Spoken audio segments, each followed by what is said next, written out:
Алейкумассалам ва рахматуллахи ва баракатуху. Құрметті олар. Жаназа намазында аяқ киіммен тұру мәселесінде жалпы имам Абу Ханифа рахималлаху мазхабында үлкен ғұламаларымыз, фақих ғұламалар, егер жаназа намазда аяқ киіммен тұратын болса дейді, ол адамға екі нәрсе пәк болу міндет болады дейді. Бірінші, жердің нәжістен пәк болуы міндет дейді. Соны білу керек дейді. Тұрған жерің пәк пе, пәк емес пе. Екінші, аяқ киімнің пәк болуы міндет болады дейді ол адамға дейді.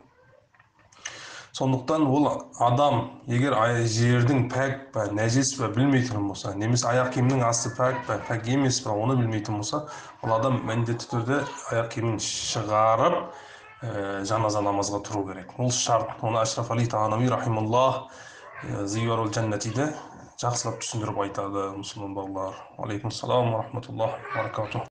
لبيك اللهم لبيك لبيك لا شريك لك لبيك إن الحمد